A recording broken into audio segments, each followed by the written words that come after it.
But anyhow, my name's Joe Tapman. I'm the Integrated Solutions Specialist based out of the Richmond store.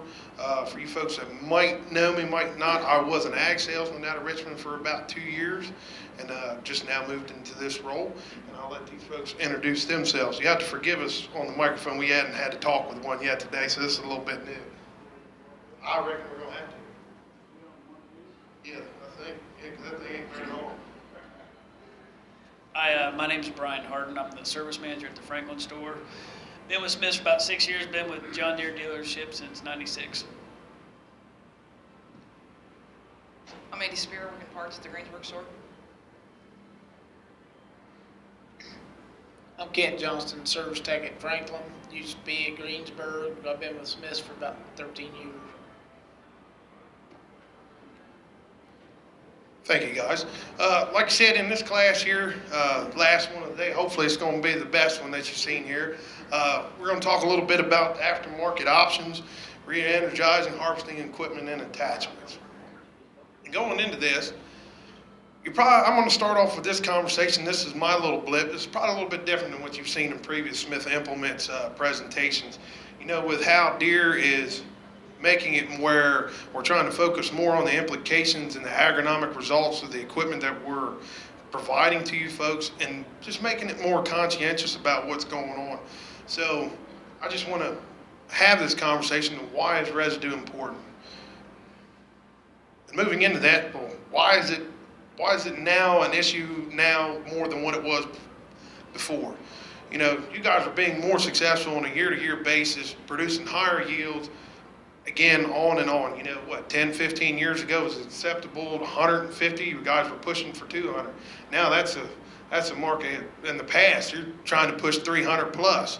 And that's a lot of residue. That's a lot of yield to be trying to handle. You know, of course, going to the increased corn-on-corn rotations. You know, guys, I don't know how many guys are doing a lot of corn-on-corn in this room. Hit or miss, yeah. I mean, I've talked to some people that, I mean, they've got it to a successful point where they've done it 3 to 4 years in a row. And you think about that, they've done it that successful where it was 300, you know, maybe not 300, but a successful yield in their mindset. 4 years, that's a lot of corn stalk. That's a lot of residue that needs to be managed. And maybe, you know, who knows if they're managing it correctly. Of course, and then going to the higher plant population, back to that same conversation.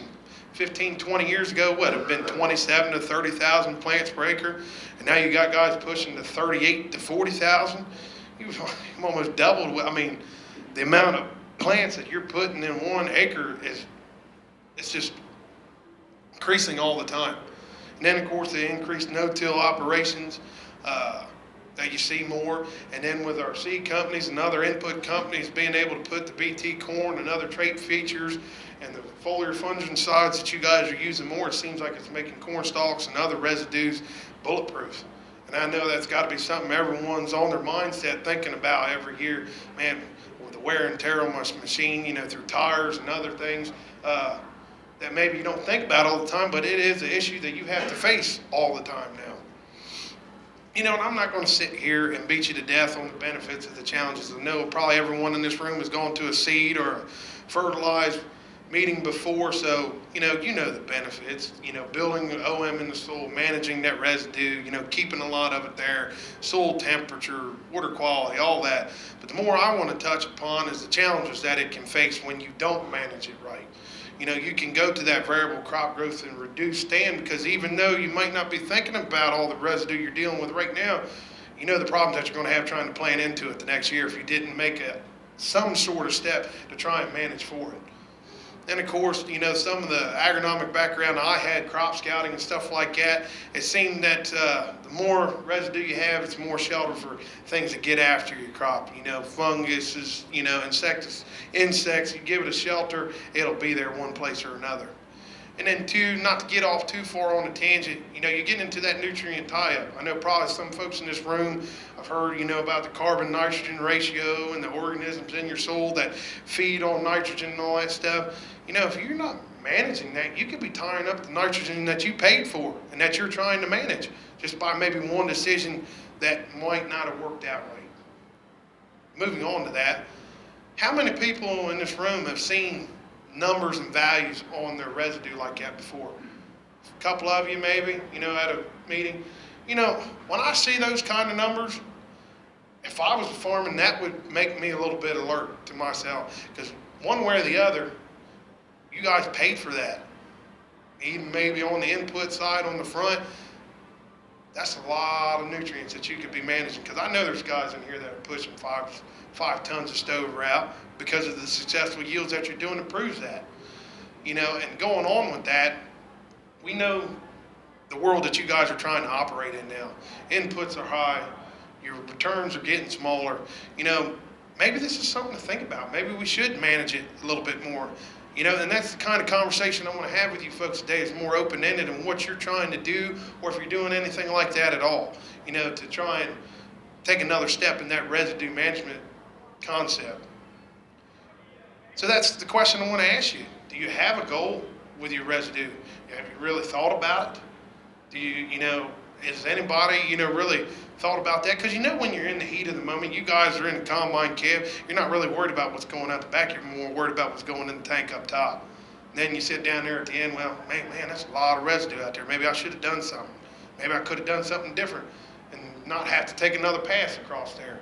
You know, it's just questions that I want to try and get you thinking about. I'm not going to sit here and tell you what's right or what's wrong, but more, if you haven't had those gears turning, maybe it's something to think about the day and age in the farming world that we're existing in now. So I just want to start up front, you know, talk about some of, again, the aftermarket things you can be doing on your combine that you can have an influence on. So talking about the knife rolls, and then maybe touch a little bit on the Stalkmaster option on our 600 series corn heads. How many people are still using straight fluted stalk rolls? Many, yeah. Sir, how do you, is it accomplishing what you want it to? I mean, how you want to do it? Mm-hmm. And what series corn head are you running them rolls on? 893, okay.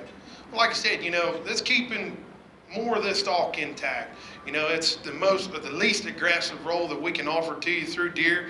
And for kind of what this gentleman's saying, that's your goal. I mean, it's not going to be super aggressive, and contact points to excel decomposition and breakdown, you know, and going with that, it's got 8 full length opposing blades and supposed to help you at smoother harvesting speeds. And going on to the next one. Who in here is using a pose knife? Anybody? You know, you're meeting there in the middle, it's still 8 full length blades on there. You know, you're getting more of a pinching action. It's not getting that feed through, but you're getting that straight pinch right there. Anybody? No? Okay. Well, like I said, its design is to get you to that 10 to 16 inch range. I know I had a gentleman in here before. He said that was pretty accurate, if not smaller, for what the opposing knife rolls that he was using on his head, and it was accomplishing where he wanted it to go.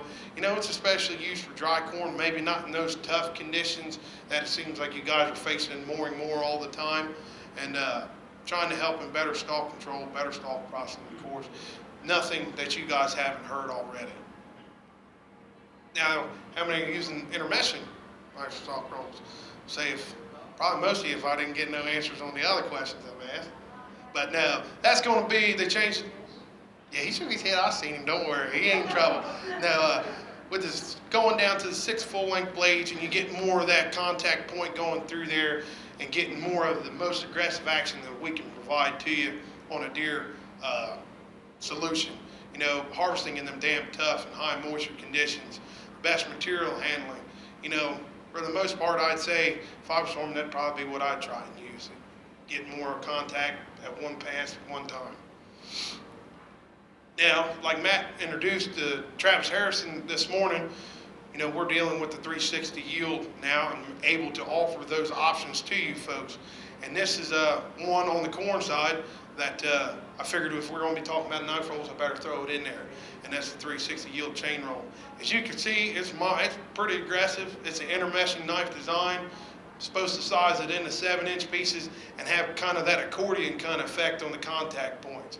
The biggest parts I like about it is that if you choose to go that route, there's no kit, there's no attachment. You just unbolt your knife rolls that are on there now and put it right on there.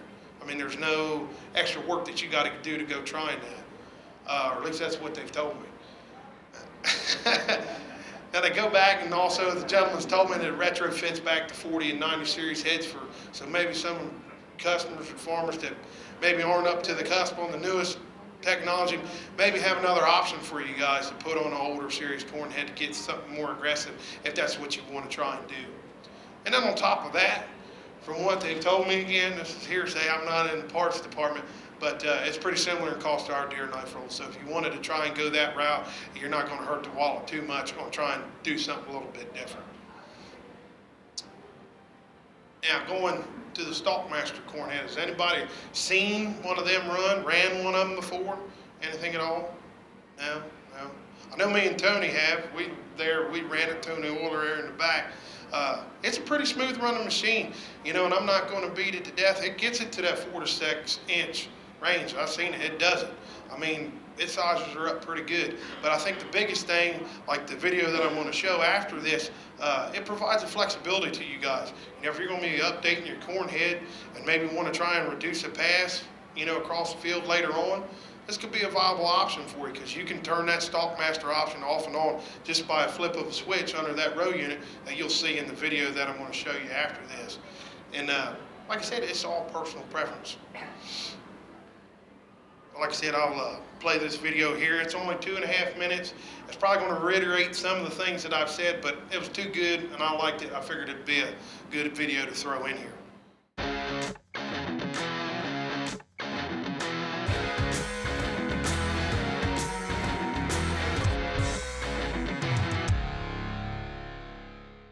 The 600 series corn head from John Deere gives our growers the increased throughput and capacity that they're looking for in their corn heads today.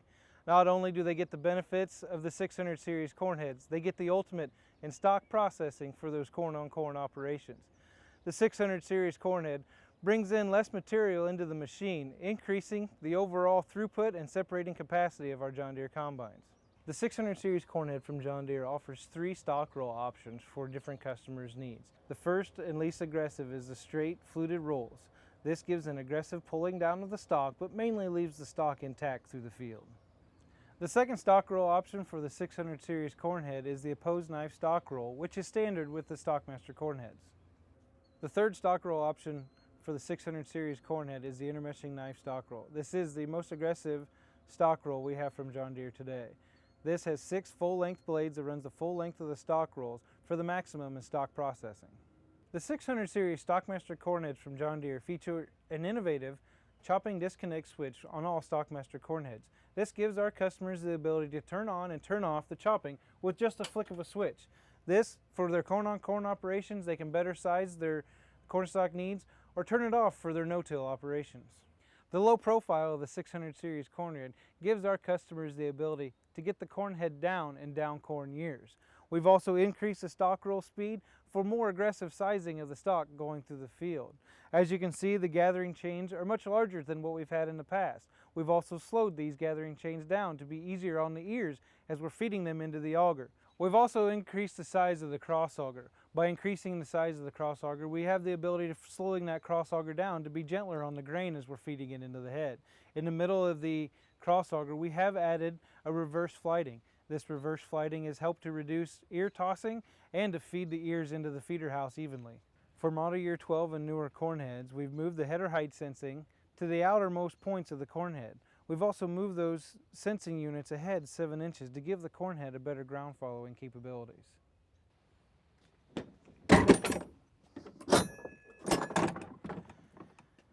Serviceability on the 600 series corn head is as easy as lifting the snouts and pulling the release rod. This gives our customers the ability to get to the top end of their row units for any maintenance needs.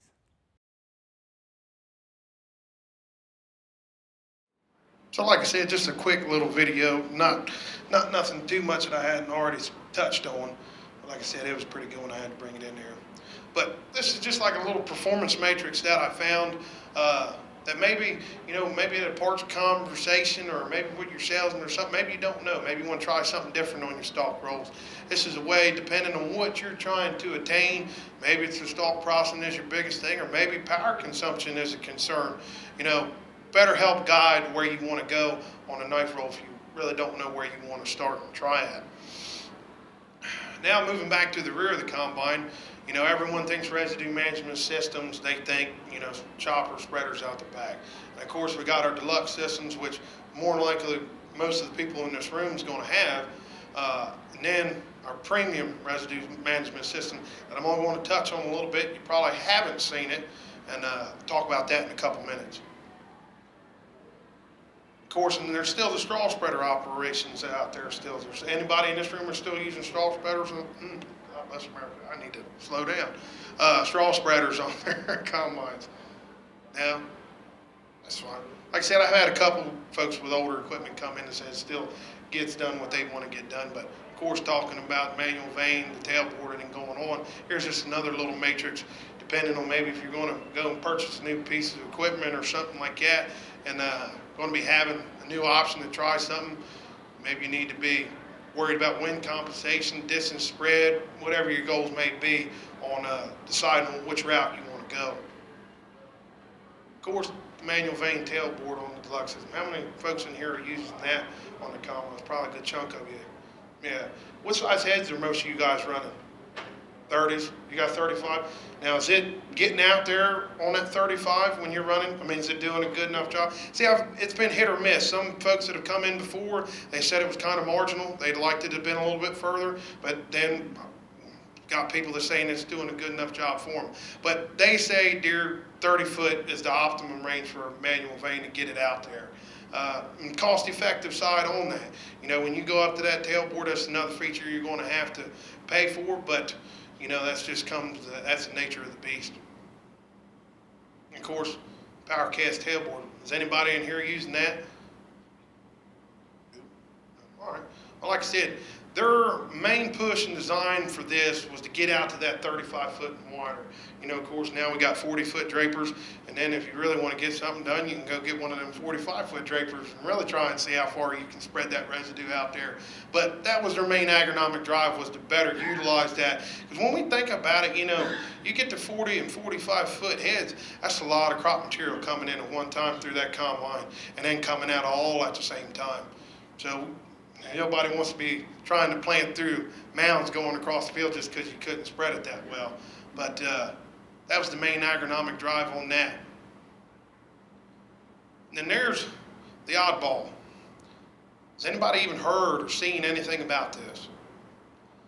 Well, I actually got to run one of these things. The reason why you probably haven't seen many of them, because this design that Deere has pushed was more for the small grain producer.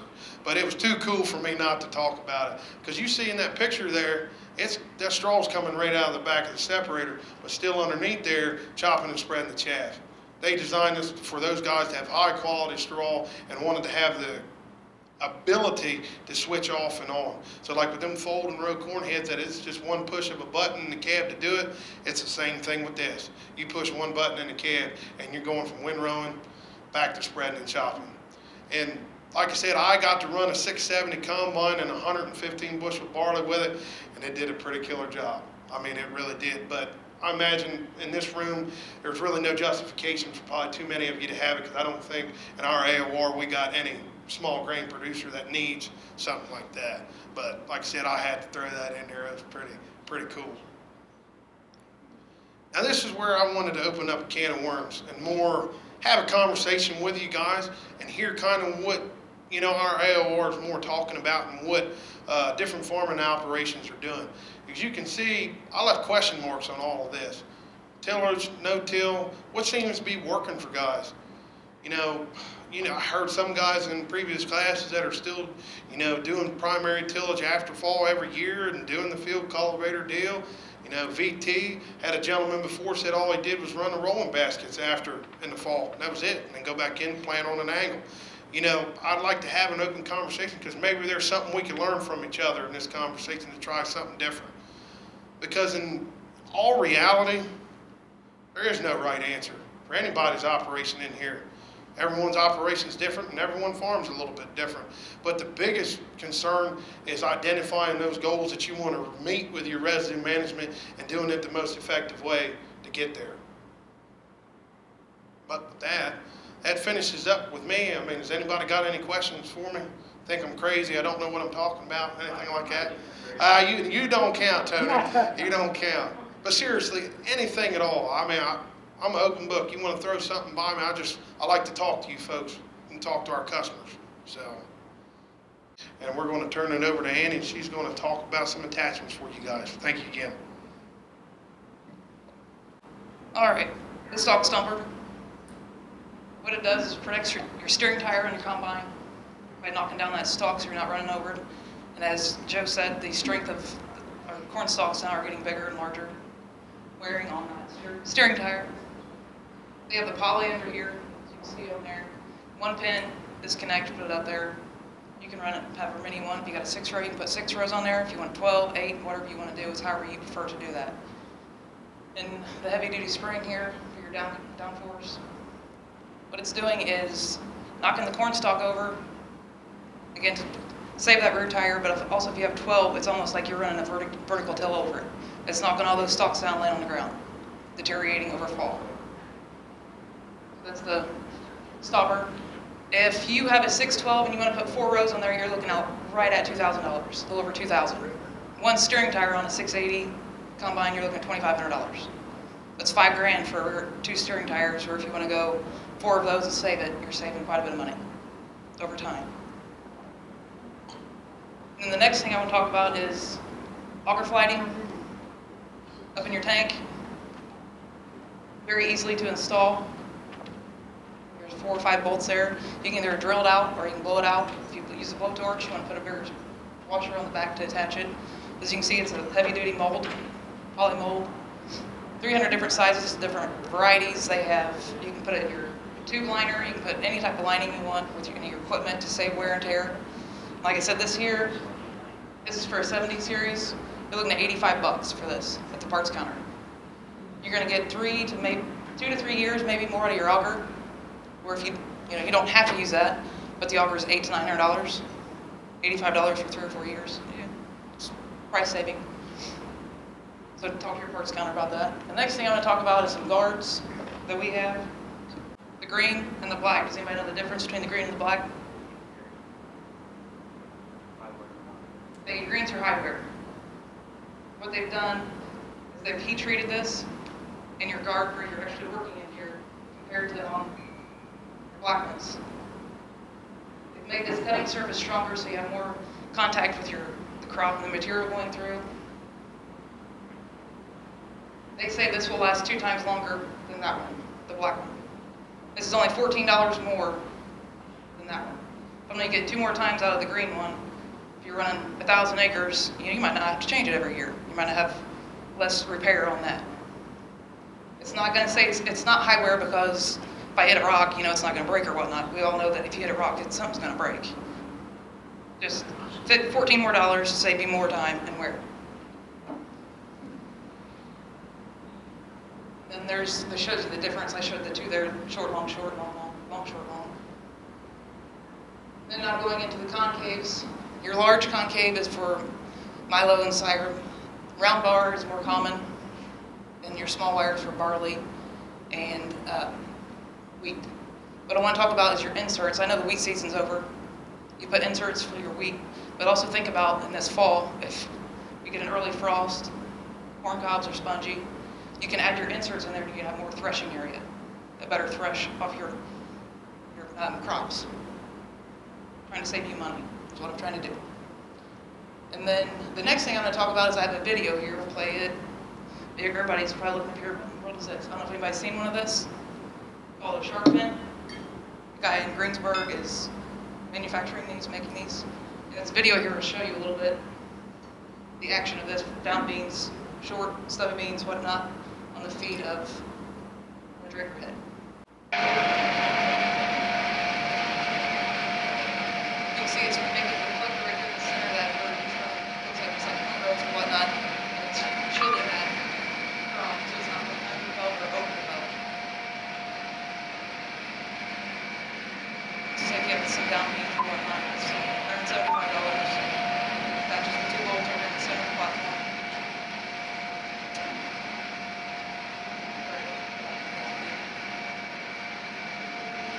And it's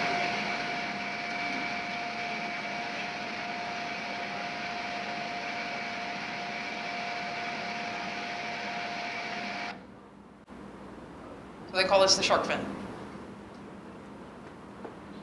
Any questions? That's all I got. I will hand this over to Brian and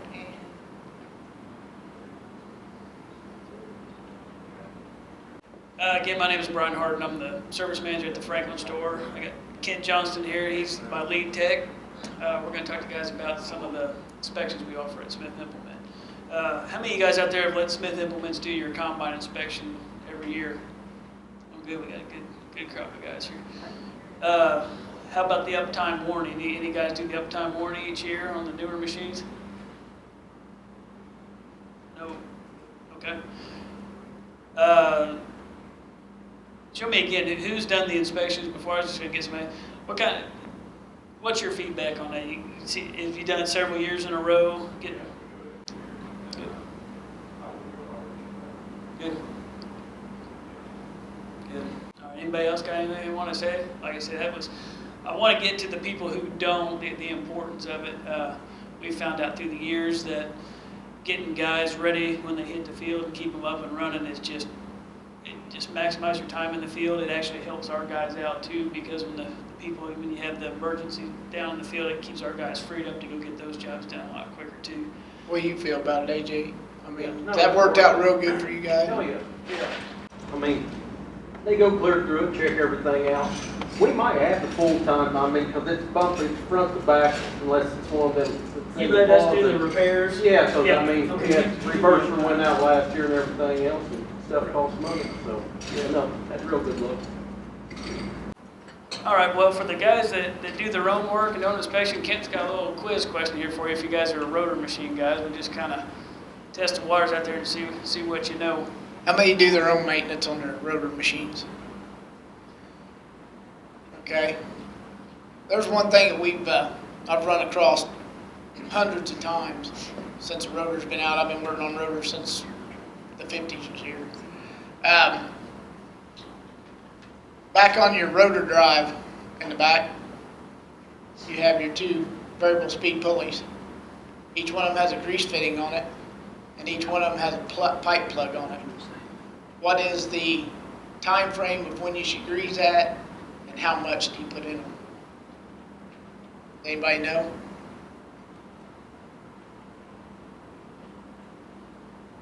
Anybody know? 400 hours? Yeah. It's once a year. Okay, we got What'd you say, Tony? a couple columns in Yeah, it'd be all right. Those are once a year. You take plugs out, put big base grease fittings in them.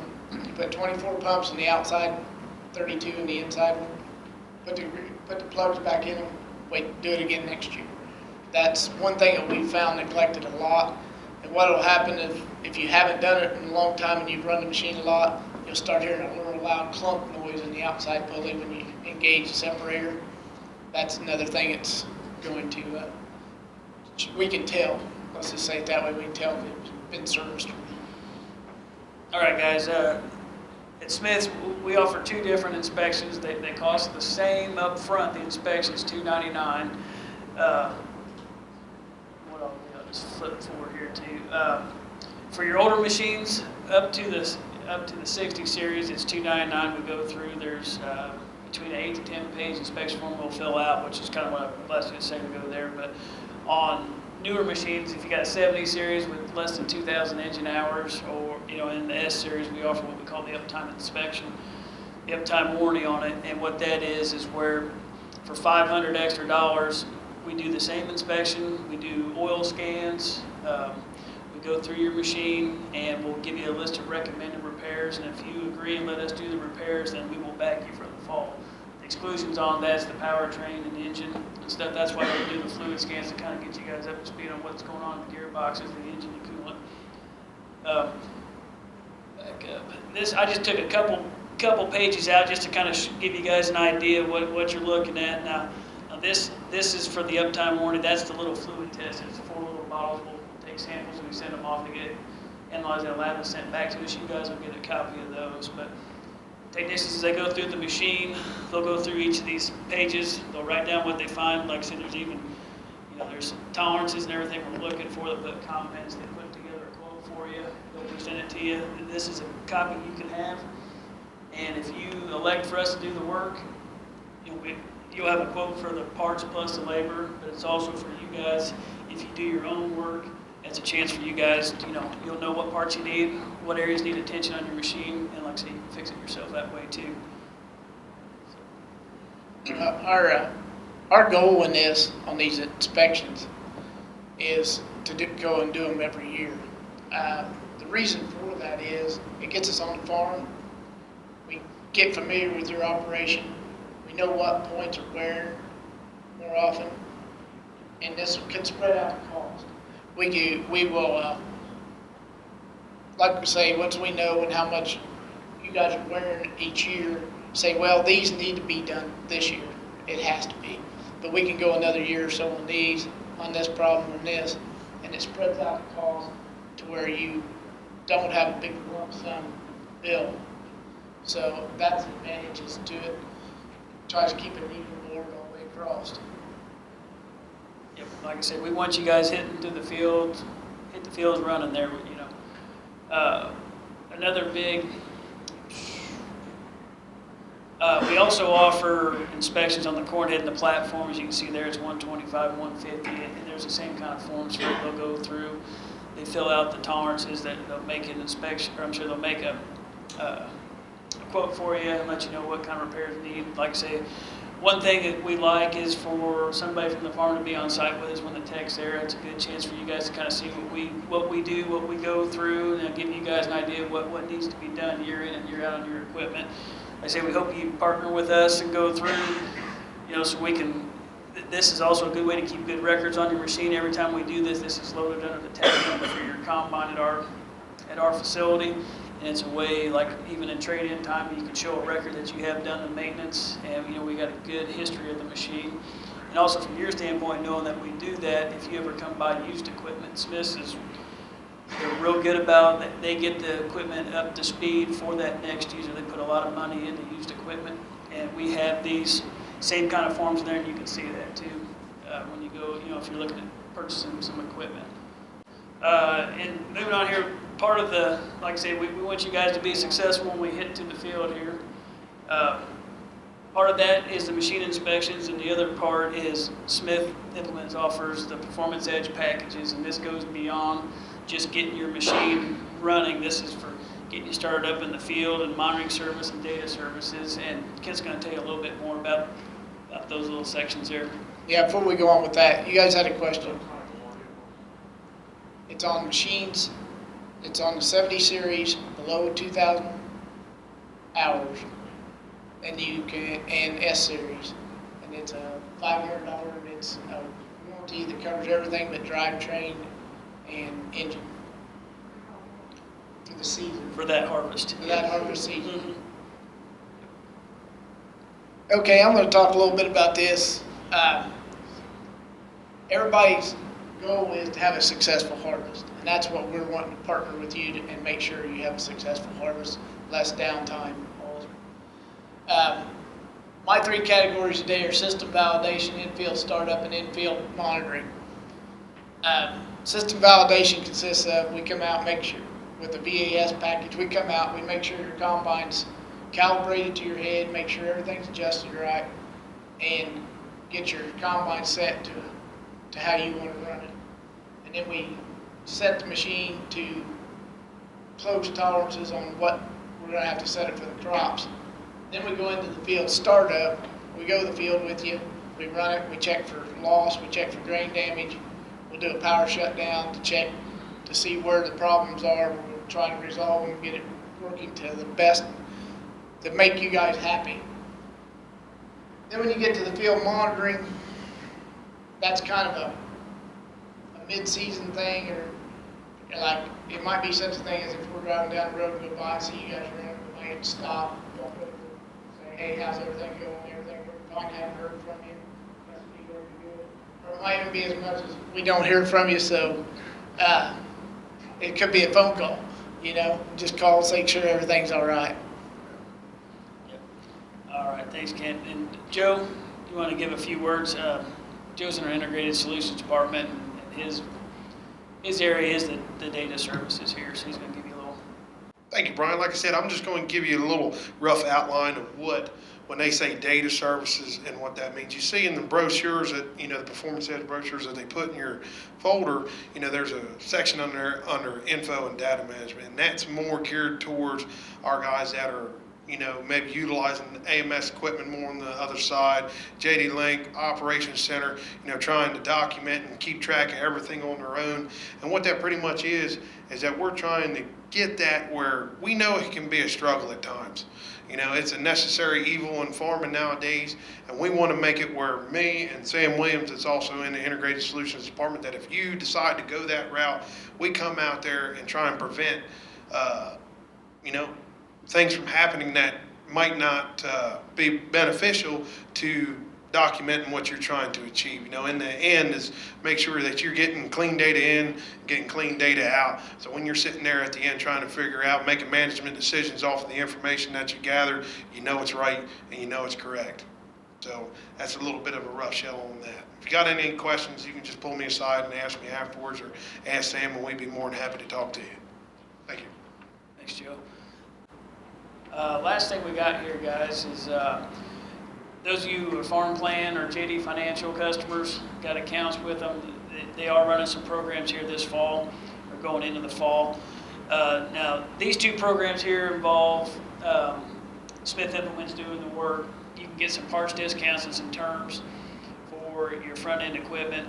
For the combine and stuff, if you do the combine and the heads, they bump that up to 8% on the parts discount, and then some terms. And what they've also had running since the start of June is they've got some no interest, no payments, 120 days, 180 days, and there are some options for waivers to get you a couple years out, but those are a little bit more customer expense versions than just the 180, 120 days.